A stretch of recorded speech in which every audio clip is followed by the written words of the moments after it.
So,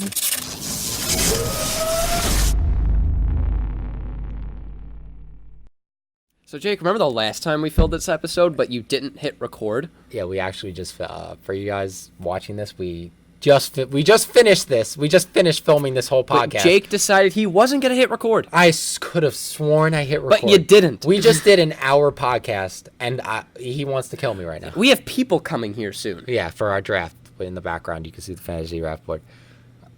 So we're going to do this for the second time. So it should be better. We just did a practice run. But the energy is not going to be there. Because you already know what I have for second take, and I know what you have. And the whole thing, it's... Okay, whatever, just start. Yeah, all right. Welcome back, everyone. Welcome back to another, that has a very important meaning today, another episode of the Frontrunners Podcast, because we just filmed one. I'm your host, Jake Maltese, with my colleague who wants to hit me right now, Matthew Luca. Hello. So this is everything we say we already did. Yeah. So anyway, Matt, did you watch the preseason this week? You know I did. Yeah, I know you did. You know I did. All right. Anyway, let's act like this is our first time doing let's this. try this. All right. Okay.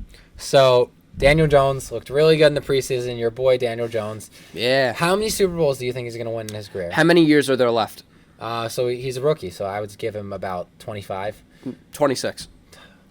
26 How's Super Bowls. How is that possible to win one more Super Bowl? Coach. He's gonna immediately go from being the quarterback of the New York Giants to being the head coach of the New York Giants. No, the Lions. That's While when he'll win bringing his Super Bowl.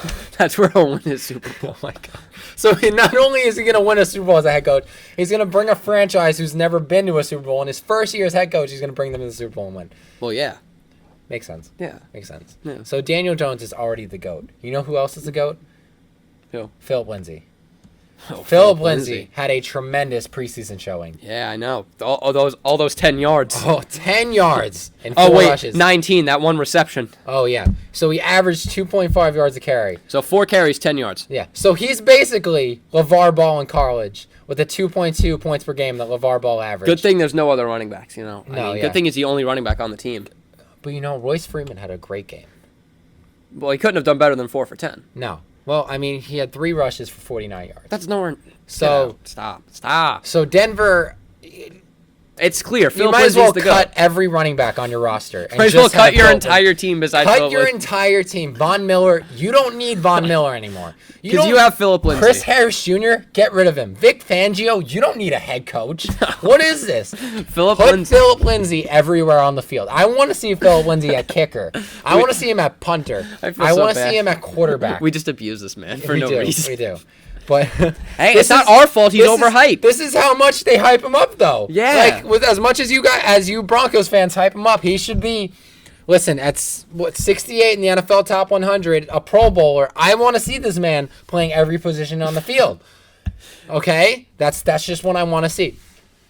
Philip Lindsay better be the second coming of Walter Payton. That's what I want. Nothing less. He will be better than Walter Payton, Barry Sanders, Emmitt Smith, Jim Brown, and Eric Dickerson combined. He better be. Yeah. He better be. It's to be 68 on the top 100 his rookie year. 1,037 yards. 68. Joe Mixon led the AFC in rushing yards. Not on the list. Philip Lindsay. If Philip Lindsay leads the league in rushing this year, Oh my gosh, we're gonna look horrible. I will. We're gonna look horrible. I will. We will look like Skip Bayless. We will both buy Philip Lindsay jerseys and wear them for a whole year. No, we will wear them for every podcast. And I will eat my words, and I will issue an apology to Philip Lindsay we will himself. print out these scripts. Yeah. Not that we have scripts, Yeah. but we will type it out and we will print it, and he will eat it. We don't have scripts. No. I will personally on this podcast DM Philip Lindsay apologizing to him, even though I know he's not watching it. And he won't even respond. And he will not respond, as he shouldn't, because who are we to tell Philip Lindsay that he can't play? Someone who didn't hit record. We are people that did not hit record. I'm so sorry. It's okay. Okay. Kyler Murray also debuted this year. Yeah, he didn't look bad. He looked like he deserved to be the first overall pick. No, Daniel Jones looked like he should have been the first overall pick. He definitely should have been. Like, I mean, I think I tweeted out after Daniel Jones's One debut. drive. Yeah, I was like, this Cardinals, hold this out. They're not taking Daniel Jones number 1 overall. Like, after that debut. Are you kidding me? You can't even defend Kyler Murray. I think him and overall. Darnold had 158.3, right? Yeah, they both had perfect passer ratings. So Kyler Murray went. Why isn't it just 158? Why is it 158.3? I don't know. I know you don't know, but like it's something I want to ask. It's, I don't know, some statistics, Harvard math BS. Kyler Murray went 6 of 7 for 44 yards, and he looked really good. He had the arm that we all expected. It's the scrambling.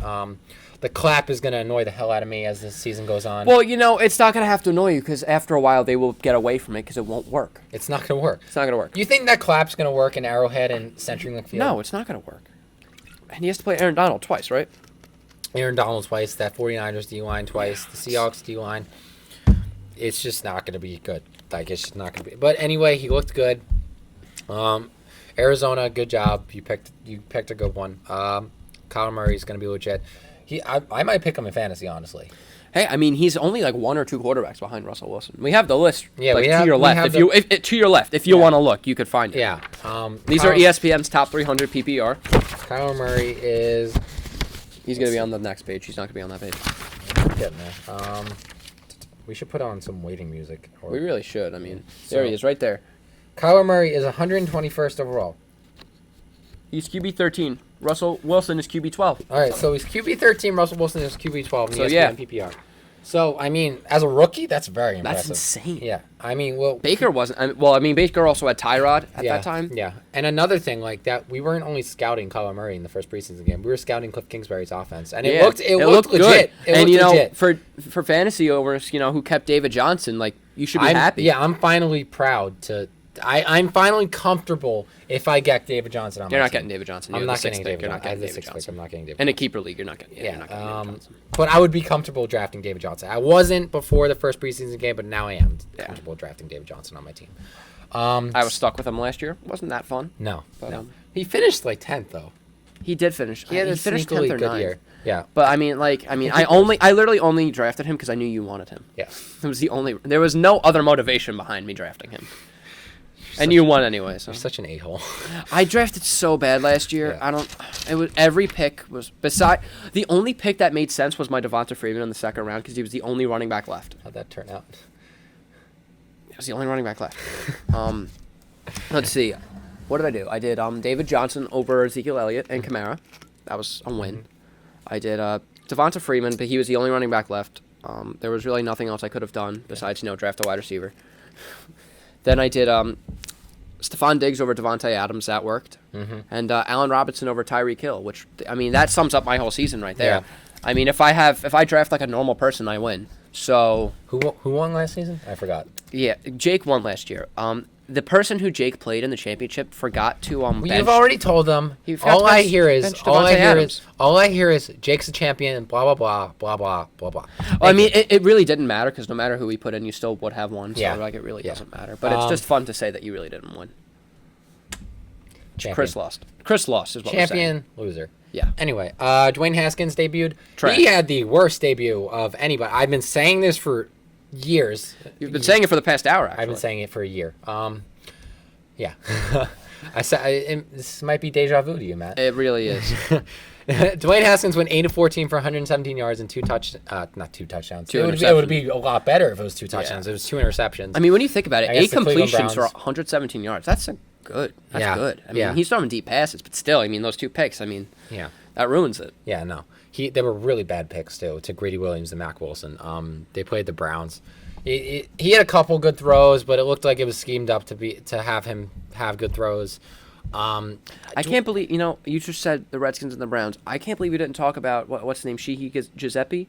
Oh, that's a ridiculous story. Did you? Yeah, I mean, this man. Congrats to this man. Oh my God, he talked himself into an NFL tryout. He lied his way into the tryout. I wish I could do that. Slept outside of a gym, and returned to kick for a touchdown. Yeah. So that's crazy. Yeah.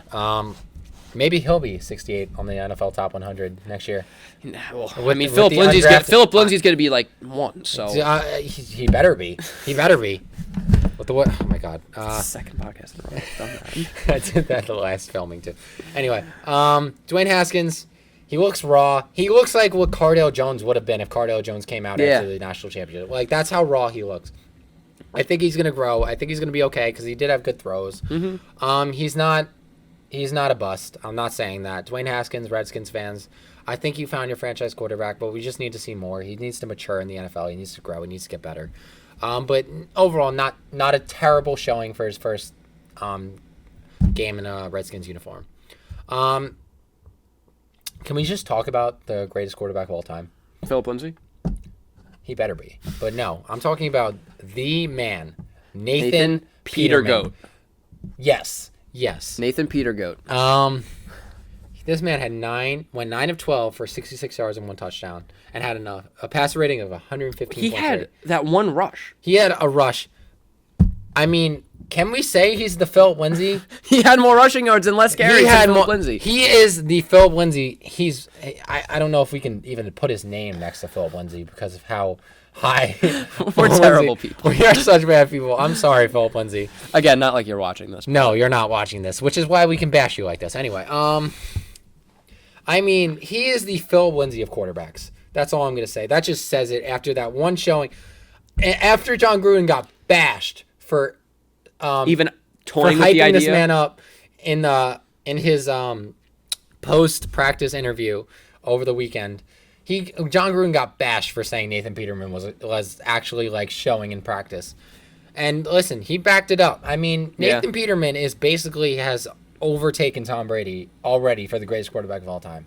I don't even think it's close. Like, after this one preseason showing, if you don't have Nathan Peterman as your best quarterback of all time, I don't know what league you're watching. I don't know why you don't draft him in fantasy. I'm drafting Daniel Jones. We should give Nathan Peterman number 1 Our overall. friend Nick. He's poor kid. He is a special drafter. Yeah. I mean, when Colin Kaepernick Was not in the league. he drafted Colin Kaepernick. He drafted Colin Kaepernick. He went to draft Aaron Rodgers and number 7 overall last year. Yeah. No. No. What happened was, it was the 8th round. He's like, I can't believe you guys haven't drafted Aaron Rodgers yet.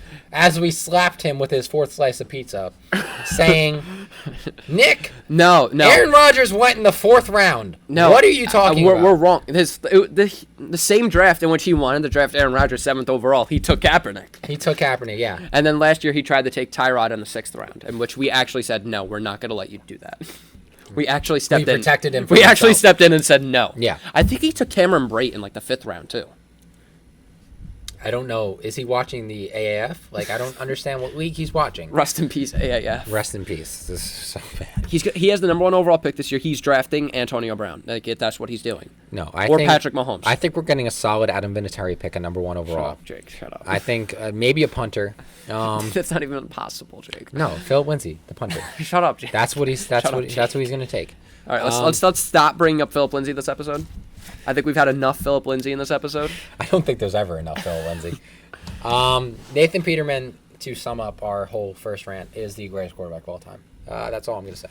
Okay. Speaking of greatest of all time, we're talking about the top 5 defenders of all time on Second Take this week. We had a little bit of a miscommunication. No, you had a bit of a miscommunication. I just didn't read the text message. It was late. Okay, I read the text message. I sent it to you wrong. 2 days ago. We're doing the top 5 defenders of all time. I read it as top 5 defenses of all time. No, No. I said top defenders. You said okay. Just making sure defenders or defenses, and I said defenders. You said okay.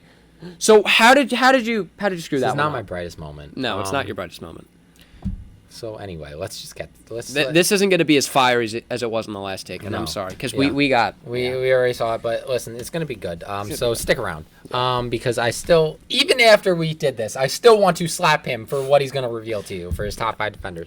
So Matt, there's really only the one name you don't like. No, there's really like 3 names I don't like. Well, it's not that you don't like them. It's just that you think that other people should be there. Give me your list, Matt. All right, number 1, Lawrence Taylor. Okay, understandable. All right, we could all agree on that, right? I don't think there's a debate there. Fastest man on the Giants at the time. Just a freak athlete. He was an MVP at one point, right? Yeah, one of the greatest athletes of all time. Lawrence Taylor wrecked the NFL. Broke Theismann's leg. He could destroy the NFL in any era ever. Yeah, I mean, if you put him in now, he would be the greatest linebacker in the NFL. I mean, he would be better than Von Miller. He'd be better than Khalil Mack. He'd be better than Philip Lindsay. Shut up. Stop talking about Philip Lindsay. Okay, all right, enough of the Philip Lindsay. What was I talking about? Linebackers. Yeah, I mean, he's just a freak. He'd come to the game, get 3 sacks, go home, do some blow. I mean, there's not another NFL player who could do that. I mean, Hall of Fame player on and off the field.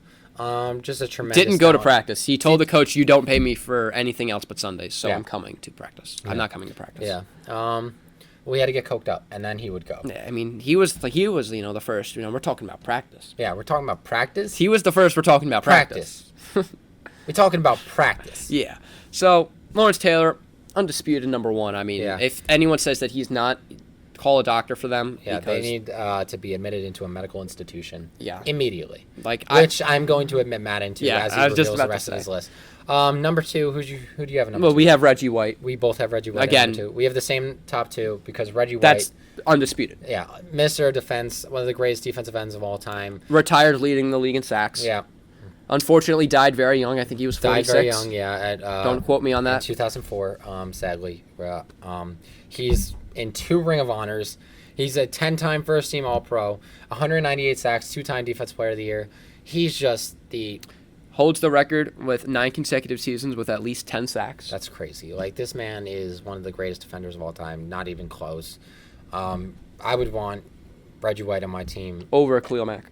Yes, 100%. Yeah. Any decade, any time, I want Reggie White on my team. All right, this is where we start to change things up. All right, go to your number 3. Dick Butkus. Oh, my God. All right, I'm not completely mad at this one. Yeah, no, you shouldn't be mad at this one because he modernized the middle linebacker. He's a little high, but okay, I can understand it.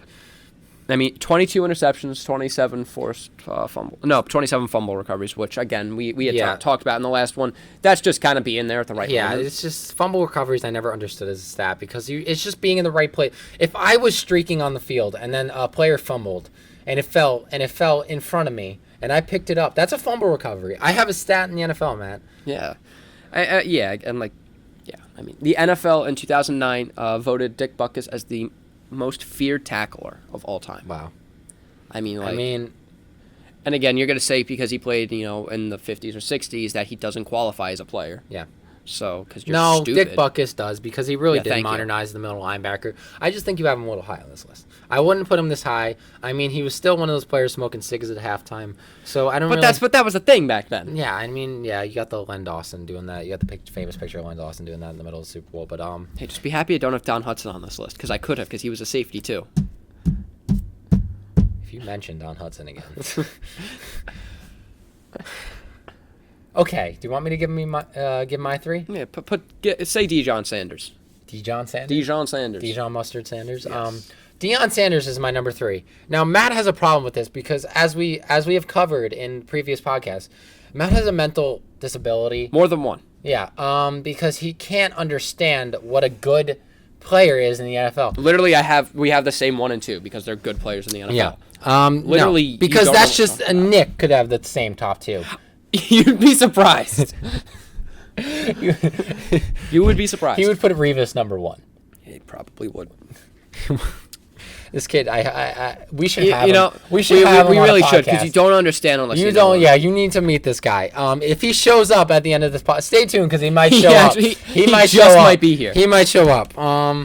So just stay tuned for that. Deion Sanders is undisputedly the greatest cornerback of all time. Which is a stupid statement because he's not to me. How? Because he's not.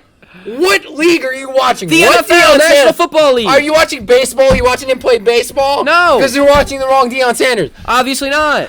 I love Deion. I love take away any receiver you could play against him. I don't think he's taking away Don Hudson. Yes, he would. Easily. Don Hudson should not be mentioned. Don Hudson ran a 9.7 second 100-yard dash. That means he would have a less than 4 second 40-yard dash. And which is like 30% of receivers nowadays. No. Yeah. Name a wide receiver that has less than a 40-yard dash. Okay, Tyreek Hill. He does not. Yes, he does. What was his combine 40-yard dash? I don't think he was even at the combine. But you cannot tell me that Tyreek Hill does not have less than a 4.4. Well, then we have to test it then. No. Okay, you got J.J. Nelson. Less than a 4.4. DK Metcalf. Not less than a 4.4. Less than a 4 second 40-yard dash. Because that's what a 9.7 100-yard dash is. No, it wouldn't. Okay, yes, it is. It was hand timed with a stopwatch. One of those crusty ass stopwatches back in the 40s. Okay. One that probably had a bullet in it from World War II. That's probably true. Okay. But actually, 35. I don't know. Stop doing math, okay? I'm doing math. But all you need to know is that Deion Sanders was the best John corner of all Ross's time. 40-yard dash time with the quote-unquote new equipment, if you put it side by side next to CJ2K, he doesn't beat him. No, he didn't beat him. He didn't beat him. I'll agree with you on so that one. obviously the equipment now is garbage too. It's not as garbage as it was when in the 40s it was literally made from scrap metal. That's when things were made to last. And you cannot disagree with me on that. The stuff from the early 1900s was made to last. That was the good stuff. I don't want to be talking about World War II era football on our podcast. So why would you give me such a prime opportunity to talk about World War II You're football? finding every opportunity to bring Don Hudson into this. Because he's a legend. The NFL, when they did the 100 greatest players of all time, rated him number 9. Deion Sanders was 34. They're not the same position. Okay, Night Train Lane was 30. You have a problem with that? I'm going to slap you. Oh, my God. Deion Sanders, if you're watching at home, you want to slap him too. Deion Sanders. I love Deion Sanders. I love watching him during the NFL Combine. Not even close the greatest cornerback to ever play the game. Ever. Ask any NFL analyst ever. Ask any NFL player ever. Okay, I'll ask the NFL who voted him behind Night Train Lane. There was like 80-year-olds voting who actually remember watching Don Hudson or Night Train Lane. That's not true. The youth can learn. You need to learn that just because you played before the Super Bowl, that doesn't mean you're not good. If I can't see highlights of them, they're not in the... You could see highlights of him. Like 3. That's still highlights. That's a plural of highlight. Night Train Lane was... Yes. You're screaming. The dogs are going crazy. Mom, we're in the middle of a podcast. Sorry. I have to cut this out. I know. Okay. Let's just get to it. Anyway. Night Train Lane would just have picks. That's all he would have. He wouldn't actually lock up players. Actually, he would knock him down. No, yeah, because he invented the clothesline tackle. And the face mask. Because he's a dirty player. Deion Sanders wasn't a dirty player. No, because it was illegal at the time to do what he was doing. He would probably... You could carry a gun on the NFL field at the time he was playing. You probably could. Yeah. Players probably had switches in their pockets. Like, this is the era we're talking about of football that he played in. Deion Sanders, plus the quarterbacks he was playing against, are you kidding me? Who was he playing against, that quarterback? I could be a quarterback in the era he was playing against. No, you couldn't. You're junior. Oh, my God. Deion Sanders would actually lock up a cornerback. He was the first lockdown corner to play in the NFL. I will say, Deion Sanders was a better lockdown cornerback than Night Train Lane. I'm not disagreeing with you. He's the only corner in history to win Defensive Player of the Year. He was an 8-time first-team All-Pro, 2-time Super Bowl champion. What are you not getting? Where is he on the interception list? He's like 13th. That's trash. Okay, Night Train Lane is 4th. Players wouldn't throw to him, though. Quarterbacks would not throw Deion Sanders' way. That's why he didn't get a lot of picks. Well, then, here's a simple solution. Do his own coverage, and then just, switch your coverage. I'm actually lightheaded from screaming at you. Then maybe you should calm down. Matt, it's an opinionated list. Please, calm down. This isn't an opinion. Anybody would have it Deion is. Sanders in their top 5. That's so not true. Anybody with a brain, yes. That's so not true because the NFL put him at 34. Please just give your number 4. Ronnie Lott. Okay. Like you don't have a problem with that, do you? No, I don't have a problem with All Ronnie pro Lott. at 3 positions, strong safety, free safety, One of the and greatest quarterback. defensive backs ever to play the game, yes. You could argue the most versatile defensive back to ever play because he Definitely. was actually. Yeah, he played every position. He played corner, Yeah. free safety, and strong safety. 100+ tackles in 5 seasons. Very impressive. That's crazy. Very impressive. Especially NFL like a interception. defensive back. Like, the defensive backs don't get 100 tackles. No, That's they more don't. of a linebacker thing. Exactly. NFL interception leader for 2 years. For a defensive back, he only had 8.5 sacks, but for a safety and a cornerback, you're not really screaming in that much. No, yeah, but he would just knock the crap out of you. He Yeah. was Cam Chancellor before Cam Chancellor. He was the first Cam Chancellor. If you need a safety in Madden Ultimate Team, Ronnie Lott. Get Ronnie Lott. Ronnie Lott or Paul Krass, who is not on either of our lists. Yeah, And thank God. Because I would... God. We're not bringing the purple people eaters into this list. Number 4, I have Bruce Smith. That's a very good pick. NFL I like Bruce all-time Smith. leader in sacks. 200 sacks, only player ever to reach 200 sacks. 8-time first-team All-Pro. He was on those 4 Bills teams that went to the 4 straight Super Bowls. He's 3-time Defensive Player of the Year. He's arguably the greatest number 1 overall pick of all time, up there with Peyton Manning. Alex Smith. Alex Smith. Jamarcus Russell. I was going to say Jamarcus. Was Ryan Leaf number 1? No, he's number 2.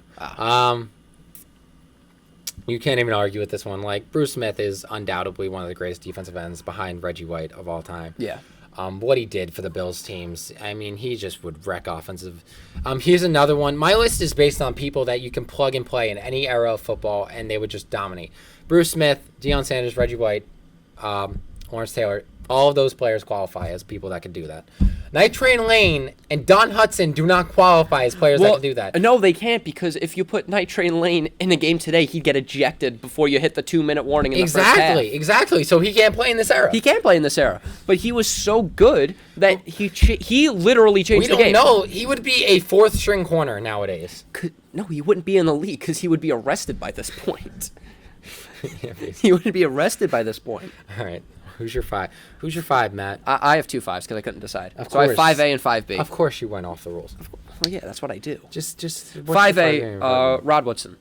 Okay. I mean, even that name, you can't... But you had Rod Woodson ahead of Deion Sanders. Yeah, because he was better. Please continue to make your argument before I slap you.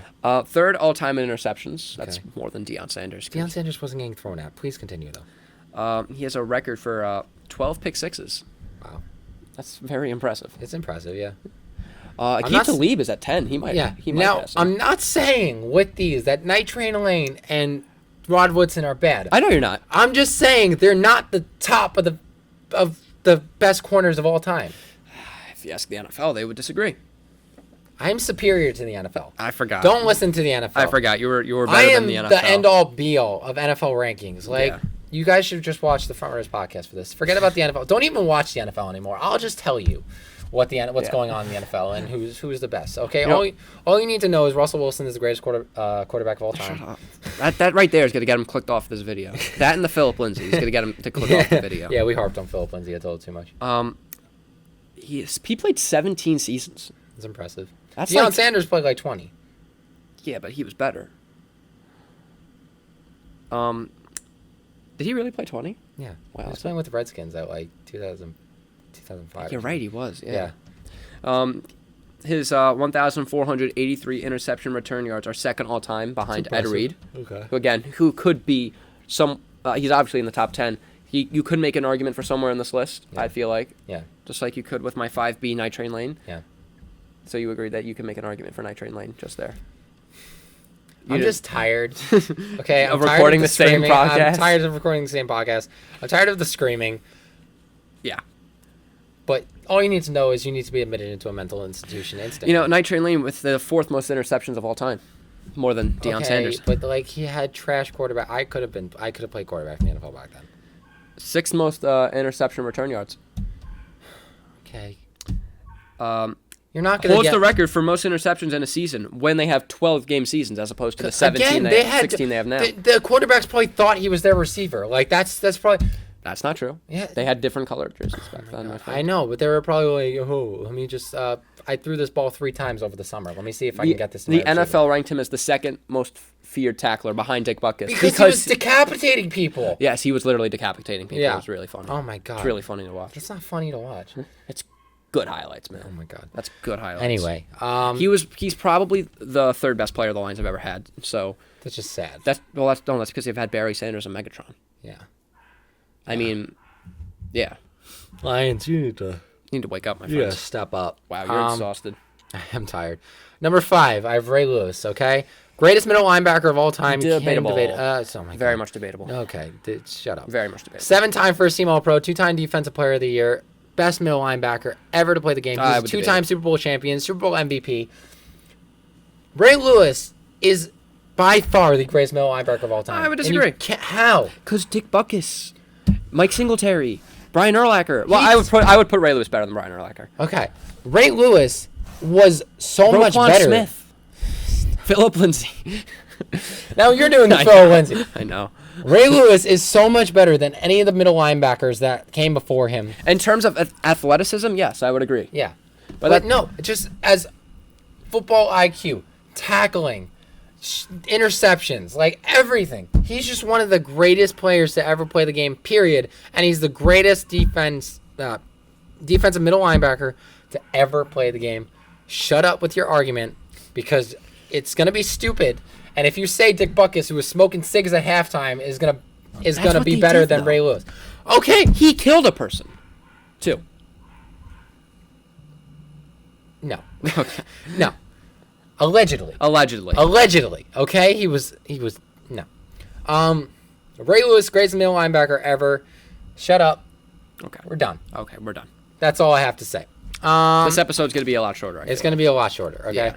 We're tired, and I'm sorry if we're a little winded, but that's just We've because all done this. We've done done this before. already. And we have our draft. We're trying to make it the best weekend for you guys. Hard Knocks. You watched Hard Knocks for the first time ever. What do you think of it? Not what I expected. Yeah. It was a lot. It's good, though. I expected to be more practice related. I mean, it was. It was actually the episode 1 was more practice related than it should. Yeah, and you had said that. Yeah, it's usually episode 1 is just like the player introductions. It's just like maybe you get a couple practice things in there. It's usually coach quotes. It's usually meetings. Mm-hmm. It's usually just introducing like the rookies, the characters that are going to be portrayed throughout the 5 episodes. I'm glad that the kid from Last Chance U got cut. Yeah, because if you watch Last Chance U, he was the same. By the way, they never do that. They never cut somebody. That was savage by John Gruden just to cut him right away in the first episode. They never cut people in the first episode. Yeah, it was the first week of training camp. Yeah, I mean that's just not. But he wasn't doing anything. He wasn't doing anything. If somebody needs to tell you to go get treatment in the NFL, then you should be cut. Yeah. Like, come on, Ronald Ollie. Like, I watched Last Chance U. And like you say, your Achilles is hurting, but you're walking fine. I know. Yeah, he was just suck it up. Yeah. No. Yeah. Like, you should have been cut. You deserve to be cut. Yeah. What did you think of Antonio Brown's feet? I think he'll be fine. Like I think he'll be fine if he stops throwing this hissy fit with the helmet. But like apparently now he's just gonna sue the NFL if he gets a head injury. So I guess he's playing. Like he's such like the Juju thing, like just portrayed how petty he was. But this is just amplified. This just takes the cake. Like he is such a petty player. Like Antonio Brown, you're arguing about a player that looked up to you and never said a bad word about you in their life. He loved you. And then now you're just saying you'll retire from football if you can't get the helmet you want. Are you kidding me? First of all, they put that helmet on the banned helmets list because it's not safe. Yeah. So this helmet's not safe. So it's It's a not just benefit to you. It's to not just to wear mess this with helmet. you. Yeah. It's not a shot at you. You think you're superior to the rules of the NFL. You're not. Okay. This is so petty. I can't wait this week to see how they portray this on Hard Knocks because it's gonna be. I hope they portray him as what he is, and that's just a petty. Well, he won't because he'll be on the Diva. cameras. Yeah. And oh my God, my second favorite moment from this, John Gruden's speech. Oh. I'm not all about that dreams, man. I'm about nightmares. I love it. I'm about nightmares. Are you kidding? Mwah. That's the John Gruden quote I was waiting for. I dreamed about. Okay, it's almost as good as you're like my wife when you get in space. You just get lost. All right, that is my favorite John Gruden quote of all time. That's all I want from Hard Knocks this year. I want John Gruden, and I want my boy Nathan Peterman just throwing. I just want him throwing dots to corners and safeties all over the field. I want to see Nathan Peterman at 6 a.m. putting in that hard work, throwing to DBs, right? I want to see him getting picked off by Jonathan Abram, just throwing them dime pieces, right? That's all I want to see. Well, you never know. I mean, the way he looked in that last game, who knows? Maybe he'll beat Derek Carr. Oh, my God. Well, because Gruden and Carr don't like each other. And the cameras do a great job of not showing that. Derek Carr's kissing up a little bit to John Yeah. Gruden. If you watched any Raiders game last year, you would know that after every drive, they were going at it just about. And do you know Derek Carr's building his house next to John Gruden in Las Vegas? So stupid. He's kissing out, and he was oiling his biceps on camera. Yeah. Foster Moreau pointed that out. He's like, Derek, I see you got your biceps. He's like, no, it's just sunscreen. Okay. I'm a dad now. I'm a dad now. You've been a dad for 6 years. Like, shut up, Derek Carr. Like, come on. Like, we all know. It's okay. You can admit it. You were oiling up your biceps. You want to look good for the camera. It's okay. All right? You can just admit it, though. And that's all I want from That's all I want from Hard Knocks. I want John Gruden. I want my boy Nathan Peterman. And throw Jonathan Abram in there. Jonathan Abram. Oh my God. Stole the show. Stole the show. I mean, $500 worth of snacks at Walmart. That is so great. Like, I would do the same exact thing. Like, it's so funny anytime I see these, like, peak performance athletes just buying the crappiest food for you. Well, yeah, a lot of people don't understand that. Like, they eat crap. Yeah. Like, yeah. Because they're working so hard. Yeah, like, they do burn it all off. But it's, like, it's so funny. not eat stuff. By the way, Jonathan Abrams is savage for hitting people without pads. Like, yeah, John Gruden was like, "Don't hit my players," and Jonathan Abrams was like smirking, like, "Yeah, I won't hit him." John Gruden's like, "No, don't hit them. Don't hit my players." Like, and it's like obviously he shouldn't be hitting the players without pads. No, It's he's dangerous. just excited. He's just excited. He wants to hit somebody, but that's a good energy to have. John Gruden should be excited. I think John Gruden is excited that he has that absolutely. energy, but he just needs to tone it down a little bit. It's not safe to the players. You don't want any injuries in training camp, which I don't think the Raiders have actually had, besides Antonio Brown being naive enough to not wear booties and the freaking cryotherapy in France. Like, I just can't with the Antonio Brown BS. Like, he just needs to grow up. He needs to grow up. At 31 years old, he needs to grow up. It's amazing. Yeah, I know. Antonio Brown, like, come on. All right. This episode was a little short because we do have our fantasy draft. And we did it already. So thank you guys for watching. We're going to go give our friend Nick number 1 overall, Philip Lindsay. No, he's going to take Patrick Mahomes number 1. He's going to say, no, Patrick Mahomes or Antonio Brown? I want him to take Nathan the Goat Peterman. Number 1 overall. Because I'm going to take Nathan Peterman number 1 overall. Can I just put the sticker up on the board? No, you can't put the sticker up on the board. All right, thank you guys for watching. Remember to like, subscribe, comment. Comment what you want us to... Comment your favorite John Gruden quote. All right. Maybe next week we'll have a full episode. You can comment his favorite coat, too. I mean, whichever one you liked. Yeah. So, thank you guys for watching, and we'll see you guys next week. Take care.